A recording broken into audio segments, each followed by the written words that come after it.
దేవునికి మహిమ కలుగును గాక.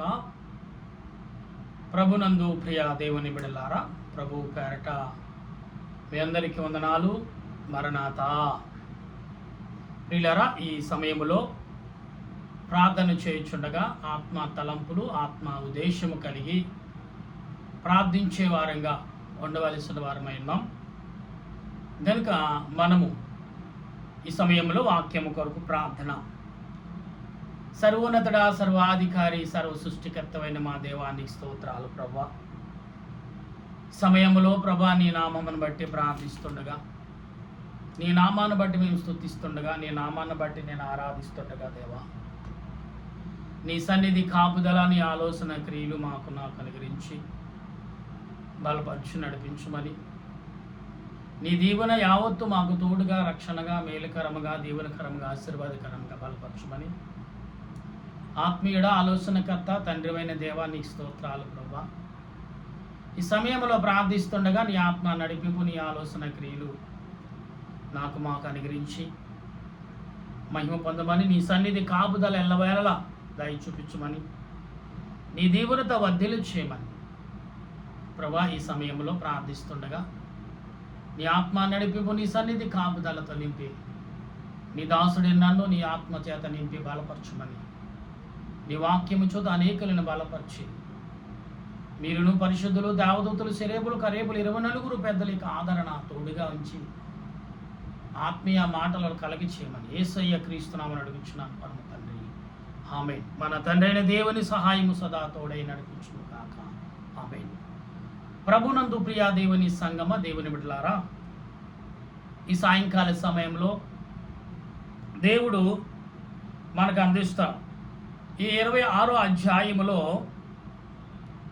సియోనుకు తిరిగి వచ్చిన వారిని యెహోవా చెరల నుండి రప్పించినప్పుడు, ప్రియులారా, ఈరోజు వాక్యము పాఠము విడుదల. ఇశ్రాయేలు ప్రజలకు దేవుడు విడుదల ఇచ్చాడు. ఇశ్రాయేలు ప్రజల పట్ల దేవుడు విశ్రాంతిని కలగచేయటకు ఆయన అనేక రీతిలుగా ప్రార్థించేవాడిగా, ప్రార్థన మొరపెట్టేవారిగా మనం ఉన్నాం. ఎందుకంటే ఇశ్రాయేలు ప్రజల పట్ల దేవుడు ఏ రకమైన క్రియ కలిగి ఉన్నాడో, ఏ రకమైన ఆలోచన కలిగి ఉన్నాడో, ఏ రకమైన ఉద్దేశం కలిగి ఉన్నాడో, ఏ రకమైన క్రియ కలిగి ఉన్నాడో, అటువంటి క్రియను మనం ఎరిగిన వారిగా ఉండవలసిన వారమైనాం. ప్రియులారా, దేవుడు తన కృపను బట్టి, తన ఆలోచన బట్టి, తన తలంపును బట్టి నిత్యము స్తుతించే వారంగా, నిత్యము కొనియాడే వారముగా మనం అందరము కూడా దేవదేవుని యొక్క సన్నిధిలో ప్రార్థన నడిపింపగలిగిన వారిగా ఉండవలసిన వారమైనాం. ప్రియులారా, ఈ ఉదయ కాలం నుండి ఇప్పుడు వరకు మనకు దేవదేవుడు తోడుగా ఉండి గొప్ప నడిపించారు.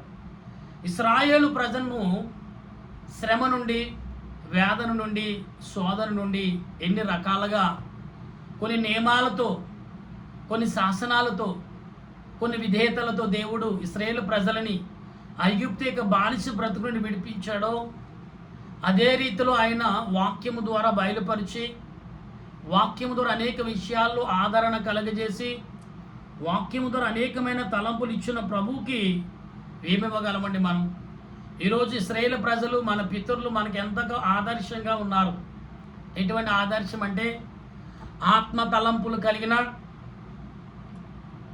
ఆదర్శంగా మనం ఉన్నాం.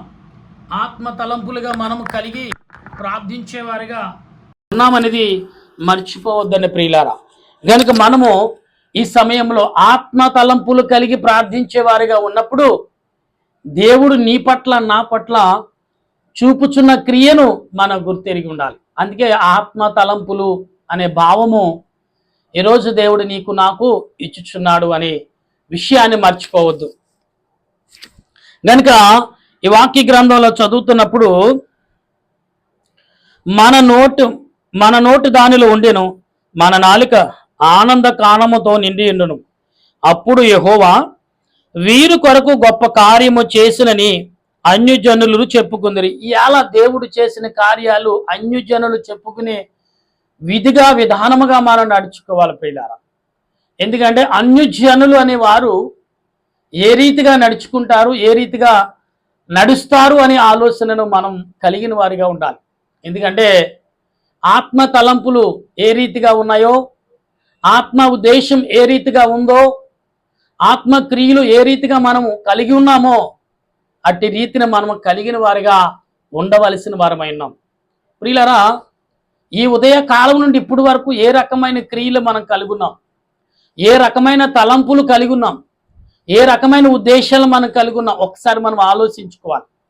దేవుడు నీతో నాతో మాట్లాడుచున్నాడు అంటే ఏ రకమైన ఉద్దేశంతో మాట్లాడుతున్నాడు, ఏ రకమైన క్రియలతో నీతో నాతో మాట్లాడుచున్నాడు ఆయన, ఏ రకమైన తలంపులు కలిగి ఆయన ఉన్నాడు నీ పట్ల నా పట్ల ఒకసారి మనం ఆలోచన కలిగి ఉండాలి.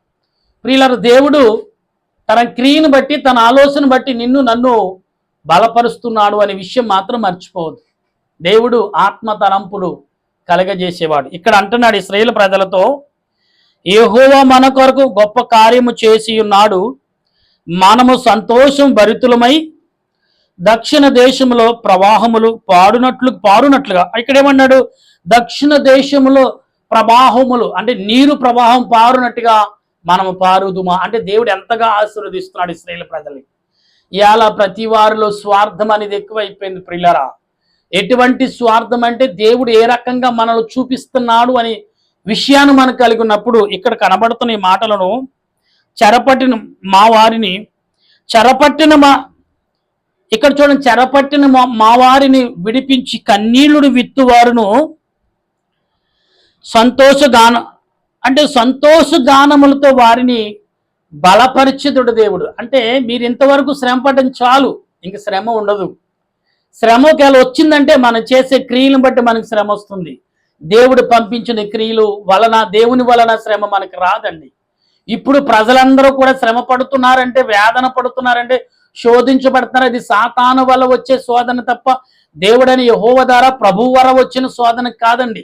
ఇలా ప్రభు నిన్ను నన్ను ఆదరించుచున్నాడు, ప్రేమించుచున్నాడు, బలపరుస్తున్నాడు. ఇలా మాకు ఏమండి కీళ్ళ నొప్పి, ఆరోగ్యంగా ఉన్న అనారోగ్యంగా ఉందంటే ఇదంతా లోక సంబంధమైన తలంపులు మన నెత్తి మీద పెట్టుకోవటం వల్ల, మన శిరస్సు మీద మన మీద నాట్యము చేయటం వల్ల వచ్చే బలహీనతలు. ఒక వ్యక్తి అంటాడు, అయ్యా నేను జీవిస్తున్నాను, ప్రశాంతత లేదు. దేనికి ప్రశాంతత లేదు? అసలే నీవు ప్రశాంతతగా లేకపోవట కారణం ఏంటో దాన్ని వెతుకు. నీ దగ్గరే ఉంది, అది నీలోనే ఉంది, నీతోటే ఉంది. దేనివల్ల నువ్వు ఇలాగ అయిపోయావు? ఒకప్పుడు ఆరోగ్యంగా ఉన్నావు, ఒకప్పుడు మరి ఎంతో ఉత్సాహంగా ఉన్నాం, ఒకప్పుడు ఎంతో శక్తిమంతుడిగా ఉన్నాం, కానీ ఈరోజు ఎందుకు అయిపోయావు అలాగా అని మనం ఆలోచిస్తే ప్రభు సెలవిచ్చిన మాటను మనం విశ్లేషణ చేసుకోవాలి. ప్రభు ఇశ్రాయేలుతో ప్రజలతో ఏమంటున్నాడు? ఇదిగో నది వలె మీరు పారుతున్నారు. నది అనేది ఏంటి? అది ఎన్ని రకాలుగైనా అది చేరవలసిన గమ్యానికి చేరుతుంది. చేరవలసిన చాటుకు చేరిపోయి అది చేరవలసిన గమ్యంలో ఎంతగా ఎన్ని వృక్షాలకు బలమనివ్వాలో, ఎంతటి భూమికి అది బలమనివ్వాలి ఇచ్చుకుంటూ వెళ్ళిపోతుంది ప్రియులారా. అది నది అనేది పారేది అని అర్థం. నదిలాగా నిన్ను దేవుడు ఆశీర్వదిస్తాడు. ఎప్పుడు దీవించేవాడుగా, ఎప్పుడు బలపడేవాడుగా, ఎప్పుడు బలమను పొందేవాడుగా దేవుడు నిన్ను నియమిస్తున్నాడంటే మన ప్రయాణం, మన ఆలోచన ఏపాటిది, ఎంతవరకు ఉంది గమనిస్తే మరొక వచనం చదువుతున్నప్పుడు, పిడుకు విత్తనప్పుడు చూడండి, పిడుకు విత్తనములు వేసుచు వెతుకుని పోవాడు అంటే వేయచ్చు ఆ విత్తనాలని వెతుకుని పోవాడు పరిస్థితి చెప్తున్నారు ఇక్కడ. సంతోషము గానము, అతను ఏం చేయాలి? విత్తనాలు వేసిన తర్వాత సంతోష గానముతో వాటిని వెతుకుని వచ్చును. ఎలాగెత్తుతున్నాడు? వేసేటప్పుడు సంతోషంగా వేస్తున్నాడు. ఫలితం దాని మీద ఎంత శ్రమ పడాలో, ఎంతగా దాన్ని శ్రమించాలో అటు శ్రమను, అటు ఆలోచనను అతడు సాగి ఉన్నాడు. ప్రియులరా, మనం గమనించాలి ఎప్పుడు కూడా ఆత్మ తలంపులు మనం కలిగినాడు, ఆత్మ ఉద్దేశము కలిగినాడు. ప్రియులరా, దేవుడు నీతో నాతో ఉన్నాడు, ఉంటాడు అనే విషయం మనం మర్చిపోవద్దు.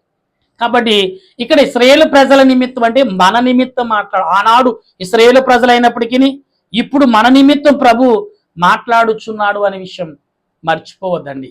ఆనాడు మన పితరులతో మాట్లాడిన దేవుడు, తర్వాత మన తల్లిదండ్రులతో, మన తాత ముత్తాళ్ళతో మాట్లాడిన దేవుడు ఇప్పుడు మనతో మాట్లాడతాడు. అప్పుడు ఇశ్రాయేలు శ్రమ నుండి తప్పించిన దేవుడు ఇప్పుడు శ్రమలో నువ్వు పడుతున్నావంటే కేవలం నువ్వు చేసే క్రియల వల్లే, కేవలం నువ్వు చేసే పనుల వల్లే, కేవలం నువ్వు నడిచే నడక వల్లే శోధనలో పడుతున్నావు తప్ప నీవు దేవుడి శోధనలో నేను పెట్టడు. ఎందుకని ఎప్పుడో నియమించాడు, ఎప్పుడో తీర్మానం తీసుకున్నాడు, నేను ఇంకా నా పిల్లలని శోధించను, దీవిస్తాను. ఆనాడు చూడండి, ఆనాడు నవాహుతో చెప్పాడు, నేను దీవులతో దీవిస్తాను కానీ ఇంకా శ్రమను మీ మీదకు పంపించును అన్నాడు. ఆనాడు మన పితరులతో చేసిన ప్రమాణకం, ఆనాడు తర్వాత అబ్రహాముతో చేసిన ప్రమాణకం, తర్వాత ఇసాకుతో చేసిన ప్రమాణకం, యాకోబుతో చేసిన ప్రమాణకం, యేసేపుతో చేసిన ప్రమాణకం, తర్వాత భక్తులతో చేసిన ప్రమాణకం, మోషేతో ఒక ప్రామాణికమైన గ్రంథమే రచించాడు, అదే పదాజ్ఞలు. ఈ పదాజ్ఞలు ఎటువంటివి అంటే ఆత్మ సంబంధమైన ఆజ్ఞలు, ఆత్మ సంబంధమైన క్రియలు, ఆత్మ సంబంధ ఉద్దేశాలు.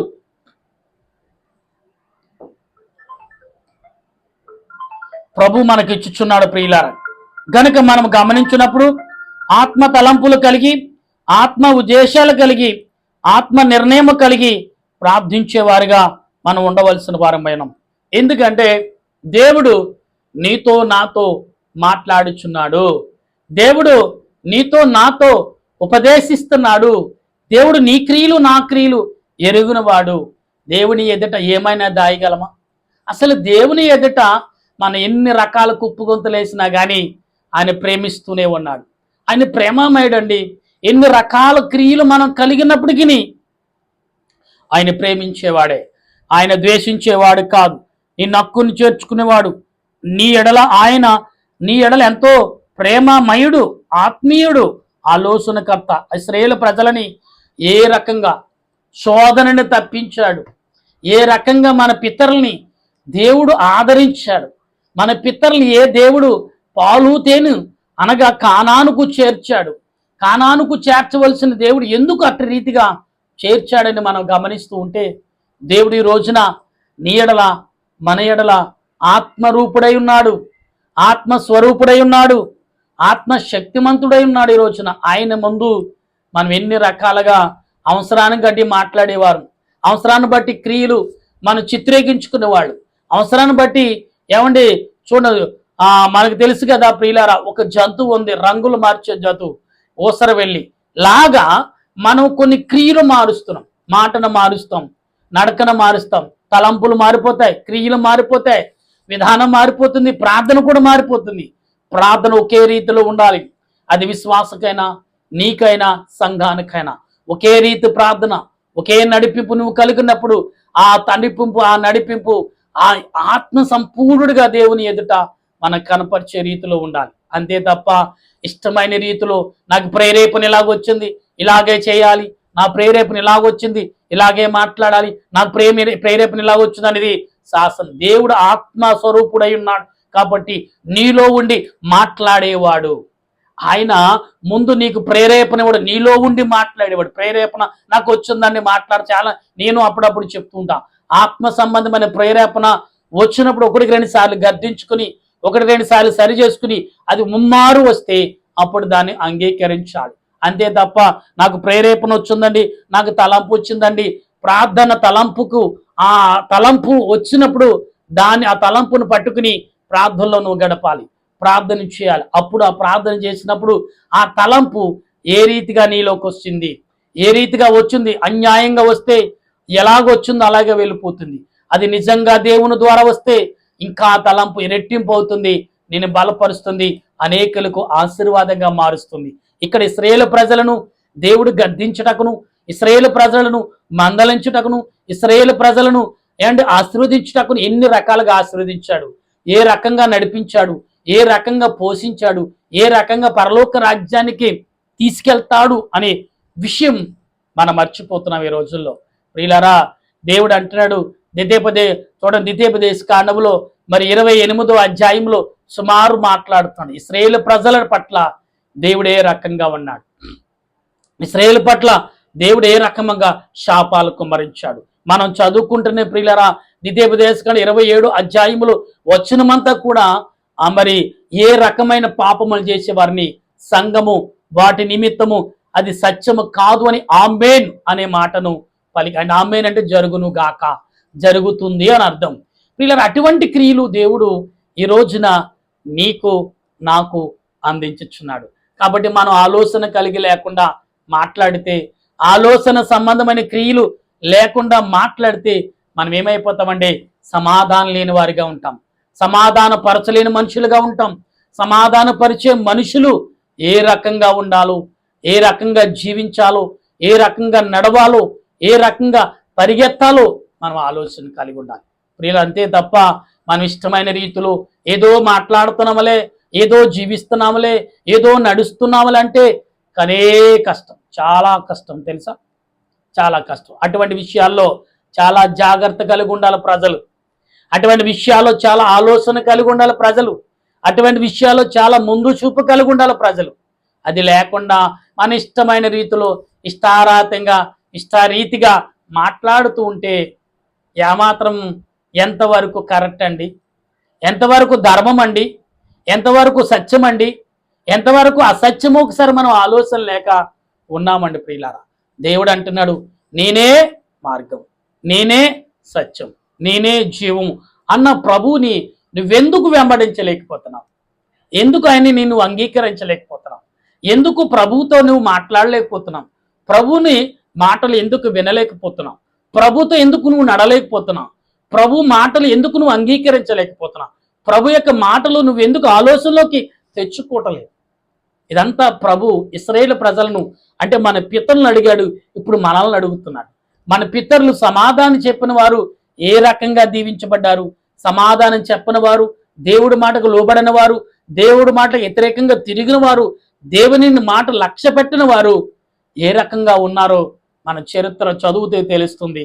ఇంకా అదే పరిస్థితి, అదే ఏంటి కుక్కతాక వంకరన్నట్లుగా మనం జీవిస్తే ఇలా కుక్క తన వాంతికి వెనక్కి తిరిగినట్లు మనం మన పాపము కొరకు, మన పితరులు చేసిన క్రియల కొరకు జ్ఞాపము చేసుకోమంటే, అయ్యో దేవుడు ఎంత కాపాడాడు మా పితరుల్ని, దేవుడు ఎంతగా మా పితరులను బలపరిచాడు, మా పితరులు ఎంతగా దీవించాడు, మా పితరులు దేవుడు ఎంతగా ఆదరించాడు అనే విషయమును మర్చిపోయి బ్రతుకుతున్నామేమో.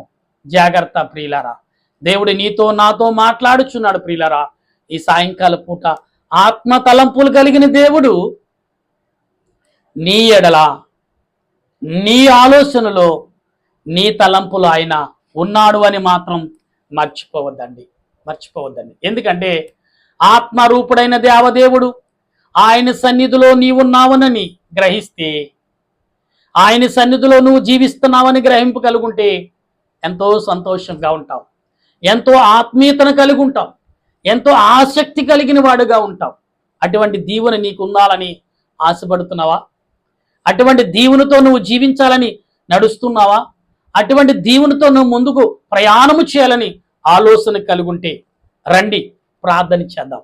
రండి దేవునితో కలిసి నడిచి, కలిసి స్తుతించి, కలిసి విజ్ఞాపన చేసే వారంగా ఉండగల కృపను పరిశుద్ధాత్మ దేవుడు ఈ సాయంకాల పూట మనందరికీ అందించి ఆయన మహిమ మేఘానికి ఎక్కించునుగాక. ఆమేన్. ప్రార్థన చేసుకుందాం. దయగల తండ్రి నీకు స్తోత్రాలు, ప్రేమగల రక్షక నీకు వందనాలు చెల్లిస్తున్నాను. సమయంలో నీ బిడలగా మేము ప్రార్థిస్తుండగా మా ప్రార్థన ఆలకించుము దేవా, మా ప్రార్థనకు చెవియగం. మా తండ్రి అయిన దావదాసయ్య గారు చెప్పినట్లు ఆత్మ సంబంధమైన క్రియను కలిగి ప్రార్థించినప్పుడు నీవు ఆత్మరూపముగా ఆత్మ ఆలోచన కలిగి జీవిస్తావన్నారు. అవును కదా తండ్రి గారు, ఎన్నో రకములు ఆత్మ తలంపులు, ఎన్నో రకములు ఆత్మ ఉద్దేశములు, ఎన్నో రకములు ఆత్మ ఆలోచన కలిగిన క్రియలను చేశారు. కాబట్టి నాయన నీ వందనాలు చెల్లిస్తూ, నీ కృపను బట్టి, నీ ప్రేమను బట్టి, నీ ఆలోచన బట్టి, నీ తలంపును బట్టి నన్ను, నా తలంపులను, నా ఆలోచనలను నడిపించి బలపరిచి దీవించమని దేవా నీ సన్నిధి కాపుదలతో నీ ఆలోచన క్రియల చేత మమ్మల్ని సిద్ధపరిచి నడిపించమని దయగల తండ్రి నీకు స్తోత్రాలు, ప్రేమగల రక్షక నీకు వందనాలు చెల్లిస్తూ ఈ సాయంకాల సమయంలో ఎందరైతే ప్రభా ఇది ఉదయకాల నుంచి వర్షం పడుతూనే ఉంది, ఎందరో ప్రభా గమ్యానికి చేరలేక నిలువు నీడలేక అల్లాడిపోతున్న ప్రజలు, ఈ 150 కోట్ల ప్రజలు ఎన్నో ఇబ్బందులు, ఎన్నో ప్రమాదం నా దేశ ప్రజలను ప్రభా ఎక్కడైతే విజ్ఞాపన ఉందో, ఎక్కడైతే స్తుతులు ఉన్నాయో, ఎక్కడైతే సువార్త ఉందో, ఎక్కడైతే ప్రార్థన ఉందో అక్కడ ఆ దేశం అభివృద్ధి అవుతుంది ప్రభా. నేను ఒకప్పుడు ఇతర దేశాల నుంచి వచ్చిన సువార్త అన్నారు, కానీ ఆ దేశాలు ఇప్పుడు మరలా స్తుతించడం మొదలు పెడుతున్నాయి. ఎందుకంటే ఎందరో జ్ఞానులు హతసాక్షులు అయిపోతున్నారు, వారిని చూసి భయపడుతూ దేవునిని ఆరాధిస్తున్నారు, మరలా దేవుని కోపము ప్రేమగా మార్చుకుంటున్నారు.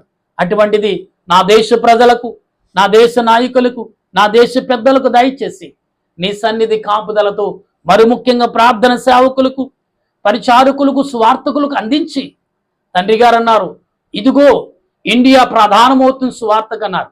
కాబట్టి అటువంటి ప్రధానమైన మార్గమును ఇండియాకు దయచేసి అభివృద్ధిలో ముందుకు సాగినట్లు, సువార్తలో హెచ్చించినట్లు, విజ్ఞాపనలో, ప్రార్థనలో, ముందు నడుకలో, ముందున మార్గములో ఉండునట్టుగా నీ కృప దయచేసి నయం పొందమని, అలుపుడినైన నన్ను, నీ సేవకుడి నన్ను బలపరిచి మరణాత ప్రార్థన సన్నిధిని దీవించి ఆశీర్వదించి వర్ధిల్లి చేయమని ఆత్మరక్షణకర్త అయిన దేవదేవుని నామమున అడిగి బ్రతిమాలుచున్నాను పరమ తండ్రి. ఆమేన్. మన తండ్రి అయిన దేవుని కృప, త్రియేక దేవుని సన్నిధి, పరిశుద్ధాత్మ అన్యేక జీవితం ఇప్పుడు ఎల్లప్పుడు సదా తోడుగా ఉండి ఆయన రాకడకు సిద్ధపాటు చేయనుగాక. ఆమేన్, ఆమేన్, ఆమేన్. మీ అందరికీ వందనాలు. మరణాత.